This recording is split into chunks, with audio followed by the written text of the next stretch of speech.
आज Doubtnut app download करें। Doubtnut पर अपने सभी गणित, रसायन विज्ञान, भौतिक विज्ञान और जीव विज्ञान के डाउट्स का करो सफाया। बस प्रश्न की फोटो खींचो, एक ही प्रश्न को क्रॉप करो और तुरंत वीडियो सोल्यूशन पाओ। अभी डाउनलोड करें।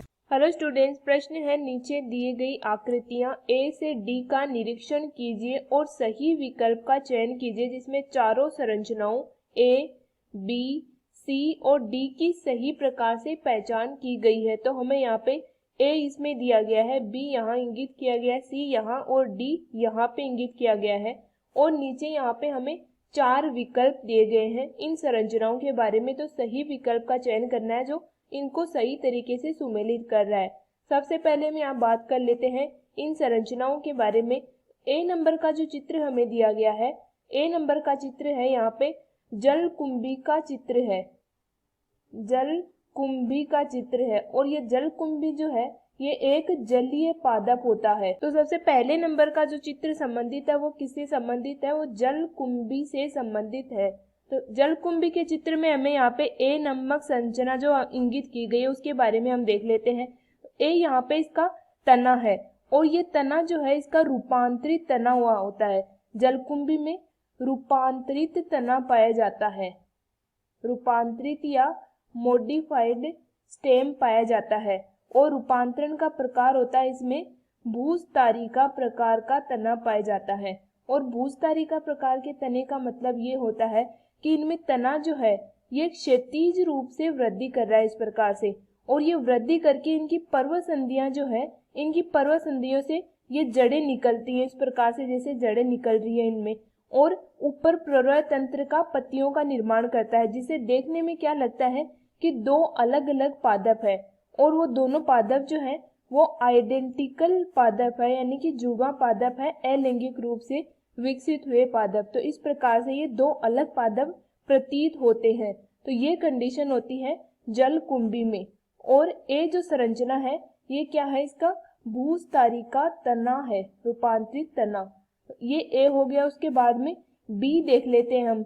तो बी संरचना में ये जो हमें चित्र दिया गया है बी, ये है मार्केंशिया का चित्र, मार्केंशिया। और मार्केंशिया जो है ये ब्रायोफाइटा समूह का पादप है, ब्रायोफाइटा संघ का पादप है मार्केंशिया। और मार्केंशिया है इसमें बी जो संरचना हमें इंगित की गई है ये संरचना है पुंधानीधर, पुंधानीधर। मार्केंशिया का जो पादप होता है वो थैलस रूप में पाया जाता है। थैलस यानी कि जड़, तना और पत्तियां जो है ये वास्तविक नहीं होती, थैलाभ संरचना पाई जाती है इनमें। तो यहाँ पे इनमें जेमा कप जो अलैंगिक संरचनाएं होती हैं वो पाई जाती हैं, जेमा कप पाए जाते हैं यहाँ पे। और ऊपर पाए जाते हैं या तो पुंधानीधर या स्त्रीधानीधर। तो ये पुंधानीधर जो है ये इस प्रकार से इसकी संरचना हमें यहाँ पे दी गई है, इस प्रकार से। तो ये पुंधानीधर है। और अगर इस प्रकार से संरचना होती यहाँ पे, इस प्रकार से ये कटी फटी इस पत्ती समान संरचना होती तो ये संरचना होती स्त्रीधानीधर। तो ये होती है स्त्रीधानीधर की संरचना और ये पुंधानीधर की संरचना। इस प्रकार की संरचना है तो ये पुंधानीधर है। उसके बाद में तीसरे नंबर का जो चित्र है सी नंबर का, ये चित्र है भ्रूण कोश का चित्र, भ्रूण कोश या एम्ब्रियो सेक का ये चित्र है। तो भ्रूण कोश के चित्र में हमें सी इंगित किया गया है यहाँ ऊपर की तरफ। तो ये 3 कोशिकाएं हैं और इन कोशिकाओं को हम बोलते हैं एंटीपोडल कोशिकाएं, एंटीपोडल कोशिकाएं होती हैं या एंटीपोडल्स हम इनको बोलते हैं। तो ये एंटीपोडल कोशिकाएं हैं। उसके बाद में भ्रूण कोश की संरचना में ये मध्य की ओर 2 केंद्रक पाए जाते हैं। तो इनको हम बोलते हैं द्वितीयक केंद्रक, द्वितीयक केंद्रक हम इनको बोलते हैं। और नीचे 3 कोशिकाएं पाई जाती हैं। ये 2 जो हमें ऊपर की ओर दिख रही है ये होती हैं सहायक कोशिकाएं और पीछे की ओर यहाँ उपस्थित है अंड कोशिका। तो ये अंड कोशिका होती है और ये होती हैं दोनों सहायक कोशिकाएं। तो ये इस प्रकार से भ्रूण कोश की संरचना है। तो सी है एंटीपोडल कोशिकाएं। उसके बाद में हम अंतिम देख लेते हैं डी नंबर का चित्र। तो डी नंबर का चित्र जो है ये चित्र किसका है? डी नंबर का चित्र है, कारा का चित्र है। कारा सेवाल होती है, हरी सेवाल। तो कारा के चित्र में हमें यहाँ डी जो इंगित किया गया है, ये संरचना है इसकी अंडधानी। अंडधानी जिसको हम नुक्यूल भी बोलते हैं। अंडधानी ये ऊपर की ओर है और इसके नीचे की ओर यहाँ पाई जाती है पुंधानी। ये है इसकी पुंधानी।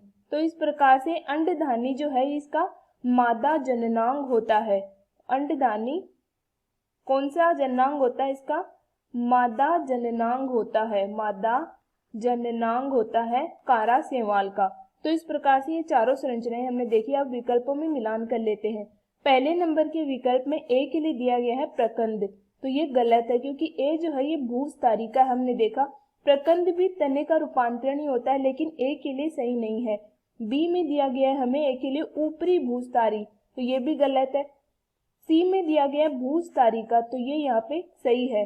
उसके बाद में बी में पुंधानी धर दिया गया है बी के लिए, तो ये भी यहाँ पे सही है। सी में दिया गया एंटीपोडल्स, ये भी सही है। और डी अंडधानी, तो ये सी नंबर का विकल्प सही है। उसके बाद में डी में दिया गया ए के लिए अंतः भूस्तारी, तो ये गलत हो जाएगा, अंतः भूस्तारी नहीं आएगा इसमें। इस प्रकार से हमारा सही उत्तर जो है वो है विकल्प नंबर सी। कक्षा 6 से 12वीं से लेकर नीट, IIT, JEE वो एडवांस के लेवल तक 1 करोड़ से ज्यादा छात्रों का भरोसा। आज ही डाउनलोड करें डाउटनेट ऐप या व्हाट्सएप करें अपने सारे डाउट्स 8400 400 400 पर।